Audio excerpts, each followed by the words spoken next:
Spoštovane gospe in gospodje, hvala lepa za besedo, za povabilo.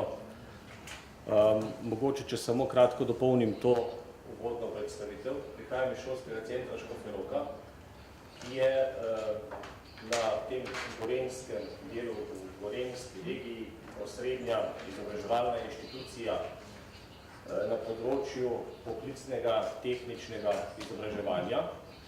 In sicer ima šolski center znotraj več enot. Največja je srednja šola za strojništvo, potem je srednja šola za lesarstvo in potem sta tudi še tukaj višji šoli za strojništvo in lesarstvo. Kot zadnja enota pa se je priključila šolskemu centru oziroma ustanovila znotraj šolskega centra tudi enota medpodjetniškega izobraževalnega centra. Z vprašanjem industrije 4.0 se tako rekoč v zadnjem obdobju srečujemo na dnevni ravni. In ko smo pred nekaj leti, bom rekel morda 2 leti nazaj, ko se je začelo malo več tudi v naših okoljih govoriti o industriji 4.0, kot o terminu, o katerem smo danes od predgovornikov že kar nekaj slišali, smo se tudi mi spraševali, gre tukaj za neko ideologijo, gre tukaj za nek super klub, nekoga, ki želi neko ekskluzivo, morda neko dodano vrednost, neka skupina elitizem bi temu rekel, ali gre za nek naraven trend.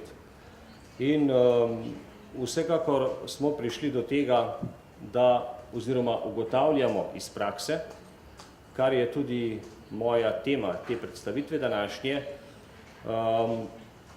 da v našem vsakodnevnem življenju kot izobraževalne inštitucije oziroma medpodjetniškega izobraževalnega centra kot enote, ki povezuje gospodarstvo in izobraževanje na povsem operativni ravni, pomeni industrija 4.0 logičen korak v nadaljnjem razvoju. Vsekakor smo tudi, se zelo strinjam s predgovorniki, ki so omenjali fleksibilnost.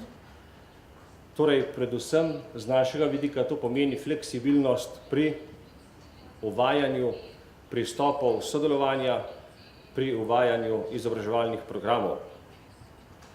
Zdaj, mi kot tehniki izhajamo iz realnega življenja. Torej, iz stanja, ki je trenutno prisotno oziroma nekaj let nazaj, torej natančneje še 5 let nazaj, so se v bistvu tukaj začeli intenzivneje postavljati temelji za hitrejši ali pa zvezen prehod v industrijo 4.0.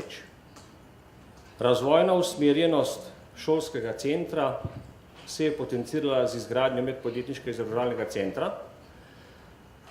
Potem imamo zelo pomemben segment, s katerim se ukvarjamo, razvoj človeških virov, pristopi v sodelovalnem vodenju, kot smo mi to poimenovali, oziroma v skupnostih učenja. Sem zelo vesel, da sem tudi od predhodnikov slišal točno to usmeritev, ki jo tudi mi prepoznavamo kot realno in seveda tudi ne moremo pa mimo tehnoloških rešitev, mimo nadgradnje posodobitve obstoječih sistemov s sodobnimi komponentami in ob tem se bom na kratko ustavil. Torej, zgradili smo 5 let nazaj sodoben medpodjetniški izobraževalni center. Kaj pomeni sodoben za nas to? Da v bistvu vključuje možnosti nadgradnje, možnosti prilagajanja na potrebe okolja, na potrebe izobraževanja, na potrebe industrije in tudi nadgradnjo novih tehnologij z vidika digitalizacije.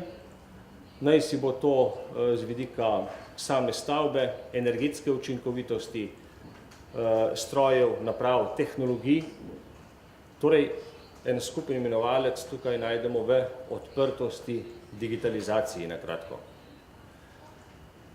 Sodobno opremljene učilnice, sama stavba in pa tudi energetska sanacija preostalih stavb poleg medpodjetniškega izobraževalnega centra, kjer smo temelje ali pa tudi že kar nek segment industrije 4.0 ugradili do tiste faze, do kjer smo bili pač v tem obdobju to sposobni napraviti. V tehničnem smislu to pomeni, da smo vzpostavili energetski obratovalni monitoring, torej da spremljamo z ustreznimi senzoriko, z merilniki porabo recimo energije, električne energije, toplotne energije in to na tako rekoč v živo. Ti podatki se nam obnavljajo oziroma so sveži vsakih 15 minut približno. In nadgradili smo ta sistem tudi z centralnim nadzornim sistemom.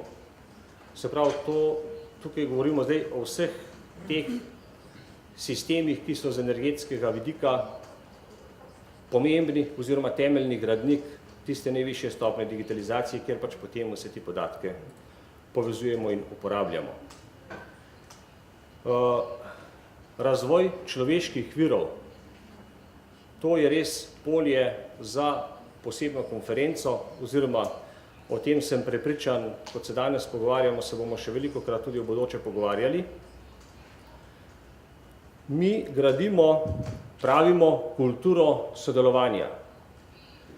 Vidimo neko pomanjkanje v preteklosti na tem področju, v tem, da so bila ta sodelovanja med podjetji in izobraževalnimi inštitucijami ali tudi drugimi inštitucijami, ki so pomembne za razvoj znanj, za razvoj mladih osebnosti, so bila zelo, zelo parcialno in ozko naravnana na podlagi določenih subjektivnih interesov, kar se nam ne zdi dobro. Mi čutimo, da moramo graditi kulturo sodelovanja, ki bo zdržala tudi tista nihanja, ko bo šel trend navzdol mogoče v industriji, če hočemo daljnoročno razvijati izobraževanje in sodelovanje v pravo smer. Tako smo strateška partnerstva zgradili s podjetji SMC, japonsko podjetje, kjer imamo za njih trening center, na področju avtomatizacije komponent tudi za industrijsko avtomatizacijo in seveda s tem povezano trendi v tem trenutku so tudi digitalizacija. Emco Group iz Avstrije, ki proizvaja stroje za CNC tehnologijo, z njimi skupaj nadgrajujemo v tem našem skupnem centru odličnosti za CNC tehnologije, nadgrajujemo predvsem tehnološko platformo, zato da nudimo tiste znanja, ki so sedaj aktualna v tem trenutku. Slovensko podjetje Robotina, imamo izobraževalni center za načrtovanje oziroma vodenje pametnih zgradb, o čemer sem nekaj že povedal prej na področju energetske sanacije. Zadnja taka pridobitev je center odličnosti za CNC tehnologije z avstrijskim proizvajalcem CNC strojev Felder. 2 tedna nazaj smo odprli center odličnosti in kupili najsodobnejši stroj, ki omogoča seveda tudi digitalno nadgradnjo, spremljanje delovanja v energetskem in vseh ostalih tehničnih smislih. In pa na področju avtoservisne dejavnosti, ki je tudi del našega programa, sodelujemo z italijanskim proizvajalcem opreme za avtodiagnostiko Texa oziroma posledično slovenskim podjetjem Bartok, ki je partner v tem projektu. Potem v tem segmentu je to zelo pomembno zato, da so vsi ti tukaj na teh centrih odličnosti pravzaprav se prepletajo učitelji oziroma delavci šolskega centra, naši zunanji partnerji in strokovnjaki iz industrije. In to za nas pomeni nek svež pretok informacij in podatkov, ki je nujno potreben. Drugi nivo razvoja človeških virov bi mogoče ponazoril s projektom dvig poklicnih kompetenc učiteljev. Danes smo že slišali, da je ena ključnih zgodb v izobraževanju zagotovo usposobljenost učiteljev za danes in za jutri. In tukaj nas podpira, pravzaprav delamo te zadeve skozi projektno sodelovanje z podjetji, prej omenjenimi ali tukaj novo imenovanimi Polycom, SPS, orodjarstvo, Poklen, Hydraulics, LTH Casting, Iskra mehanizmi. Skratka, ti naši partnerji so pripravljeni z nami deliti sveže znanje, z nami hoditi po poti, bom rekel, tudi te industrije 4.0 skozi konkretne projekte na ravni malih skupin dijakov ali študentov, ki imajo možnost se parcialno vključevati v konkretne projekte v podjetjih.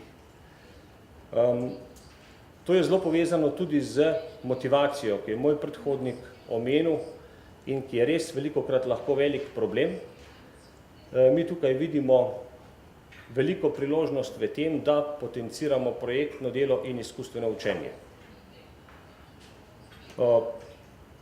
Organiziramo in skupaj izvajamo tudi izobraževanja mentorjev iz podjetij. Torej, tukaj je naš glavni partner Gospodarska zbornica Slovenije, o tem bi tudi gospod dr. Marjan Richar, predgovornik, lahko kaj več tudi povedal, in programi z Centrom Republike Slovenije za poklicno izobraževanje, ki so naravnani na sodobne tehnologije. Tukaj moram poudariti to, da smo veseli vsakega feedbacka strani organizacij na državni ravni, naj si bo to Gospodarska zbornica, naj si bo to Center za poklicno izobraževanje, ker mi smo tisti v tem trenutku, ki smo iniciator, ki predlagamo programe, ker opažamo, da so velikokrat ti sistemi, inštitucije sami na sebi preveč rigidni in niso odzivni na trenutne razmere. Zato smo zelo veseli takrat, ko nam prisluhnejo in ko programe, ki jih mi pripravimo skupaj z gospodarstveniki, vključijo tudi na nacionalni ravni v izobraževalne programe, ki so na voljo, če rečem zdaj, vsem učiteljem ali drugim ciljnim skupinam, kot so brezposelne osebe oziroma ljudje iz podjetij, ki želijo svoje znanje nadgraditi. Vključujemo se tudi v mednarodne projekte, Erasmus Plus za področje industrije 4.0, to je naša prednostna usmeritev v letošnjem letu in upamo, da bomo s partnerji iz Nemčije, Češke, Poljske uspeli na tem projektu, ki ga pravkar prijavljamo, da bomo v naslednjih 2-3 letih izmenjavali konkretne izkušnje in skupaj gradili v bistvu te platforme, primerjali sisteme, da bomo zares čim bolj učinkoviti. In zelo pomembno je usposobljenost ljudi za upravljanje, se pravi na področju z industrije 4.0 ali vodenje in seveda učinkovito rodarjenje podatkov, kot mi to imenujemo. Zavedamo se namreč, da tukaj na tem področju, ko govorimo o industriji 4.0, govorimo bom rekel, v fizičnem smislu pravzaprav o enormni količini podatkov, iz katerih je pa treba pač znati izbrati prave podatke in jih potem tudi uporabiti. V tem smislu smo tudi veseli projekta učnega izdelovalnega laboratorija kot četrtega v Republiki Sloveniji, ki bo v bistvu realiziran do konca letošnjega leta in bo tisto platformo, ki sem jo do zdaj nekaj predstavil, tehnološko platformo, nadgradil na ta način, da bomo poskušali doseči glede na naravo posameznih področij, s katerimi se ukvarjamo, popolno digitalizacijo oziroma čim višji nivo digitalizacije, se pravi industrije 4.0, kar pomeni tudi nabavo komponent, strojev, opreme, integracija komponent na obstoječe sisteme, mogoče kakšna sprememba, tudi kjer je potrebna, predvsem pa uvedba didaktičnih modulov za posamezna področja, se pravi strojništvo, lesarstvo, energetika, vodenje in upravljanje z viri. Tukaj, če si pogledamo morda par teh področij, skrajno levo je en CNC stroj, ki ga v sklopu tega programa mi pač imamo namen digitalizirati, se pravi bomo spremljali njegovo delovanje z vidika energetike, z vidika učinkovitosti in tako naprej.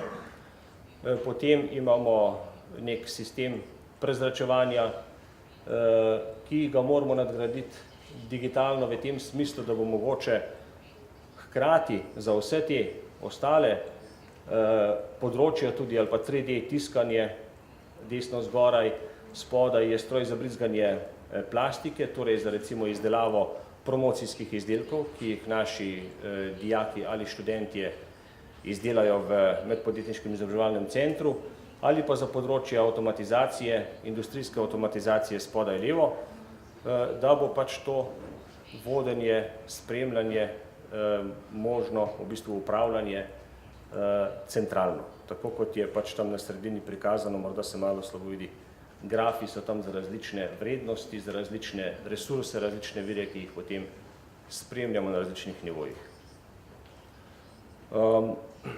To se nam zdi izjemno pomembno. Zdaj, ko bo ta stvar nadgrajena, izobraževanje sledi diseminacija oziroma uporaba v praksi,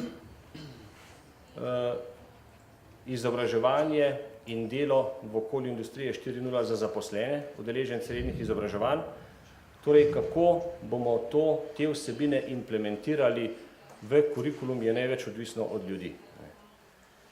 Prvo, kot sem nakratko prej že omenil, kako se bojo naši zaposleni in mi sami soočili s tem izzivom. Morda je to največji izziv v tem smislu. Tehnološko je relativno lahko nadgraditi sisteme, če jih poznaš komponente.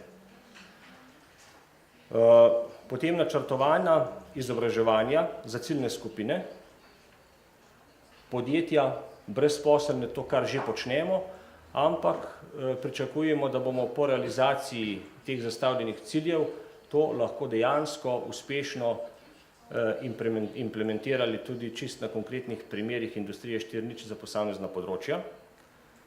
In pa odprtost skupnosti za odpiranje prostora za izobraževanja tudi posameznikov in pa skupinam, ki so preprosto zainteresirane zaradi osebnega angažmaja, zaradi želje po osebnem izobraževanju, po osebni rasti, da imajo možnost vstopati v ta naš izobraževalni proces. Zelo pomembno se nam zdi tukaj, kot je bilo danes tudi že rečeno, podpirati kreativnost, inovativnost, močne strani posameznika, predvsem pa ocenjujemo, da je potrebno vedeti, zakaj določene stvari počnemo.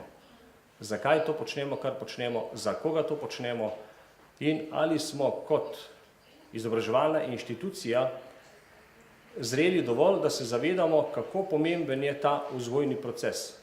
Človek mora biti tukaj v tem procesu v središču in to je zagotovo za nas eden največjih izzivov za danes in za prihodnje. Toliko na kratko. Hvala lepa.